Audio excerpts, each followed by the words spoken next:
우리가 스스로 좀 경각심을 갖자고 하는 얘기를 하고 싶어서 하는 건데 문재인 대통령 집권하고 정권을 내준 가장 중요한 이유는 박근혜를 탄핵시켰던 그 촛불이 문재인 대통령한테 등을 돌리게 만드는 과정들이 있었다고 보는 거예요. 그러니까 결국은 정권 재창출에 실패했던 거잖아요. 그 국민의 동력이라는 게 있단 말이에요. 지금도 역시 내란을 극복하자고 국민이 가가지고 막아가지고 만들어놓은 정권이란 동력이 있잖아요. 최대한 그 동력을 힘으로 활용해가지고 개혁을 해야 되는데 그 동력이 자꾸 떨어지잖아요 지금. 그러다 보면 그 동력이라는 국민의 다수가 지지한다고 하는 그게 확 풀려버리거나 그게 상실됐다고 생각할 땐 민주당도 그냥 하나의 정당일 뿐인 거예요. 다수의 동의를 얻어가는 최소한 정치는 그렇게 하려고 집권 여당으로서 민주당이 그런 노력들을 해야 되는 거예요. 원인이 뭐라고 보세요? 저는 민주당 하면 항상 떠올리고 답답한 부분 중에 하나가 뭔가 어떤 엄청 큰 개혁을 할 때는 통합과 화합을 해야 되고 충분한 어떤 대화가 있어야 되고 분열이 생겼을 때 그거를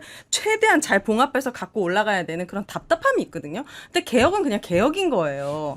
근데 항상 민주당 하면 그 부분이 아쉬워서 이재명 정부는 다르지 않을까? 그리고 민주당이 이렇게 많은 의석을 갖고 있으면 진짜 강하고 좀 빠르게 속 시원하게 내란에 딱 척결해서 나라를 좀 바로잡을 수 있는 과정을 보여주지 않을 거라고 생각했는데 계속 나오는 뉴스는 구속영장 기각되고 내란은 아무것도 해결된 게 없고 그러니까 진짜 좀 지치거든요. 그러니까 지금도 막 실명을 언급하면서 이런 사람들이 교체해라 하는데 사실 그 사람들이 실무를 담당하는 사람들이고 내부에서는 치열하게 개혁을 하고 있는 걸로 알고 있어요. 그런데 그 사람들 이름을 걸면서 이 사람들이 하는 일이 없다. 이 사람들이 교체해라고 나오는데 그러면 그 쓰임을 받는 사람 입장에서는 실무를 해서 제도를 바꾸고 사람을 바꾸고 인사를 하고 이런 것보다는 쇼잉을 하기가 바빠져요. 나와서 내가 이거 했다. 난 이걸 할 거다라는 홍보에 더 집착을 하게 되는데 진짜 개혁은 말씀하신 대로 뭐 나와서 봉합하는 것도 좋지만 그냥 법령 통과하면 됩니다. 네. 예를 들어서 지금 사법부 개혁 뭐 얘기가 많이 나오고 동력이 필요하다라고 하는데 사실 미움받을 용기가 있으면 그냥 헌법재판소법 통과해갖고 재판 헌법소원 가능하게 만들면 됩니다. 190석 있잖아요. 만약에 미움받을 용기 있으면 그냥 바로 그렇게 하면 됩니다. 네.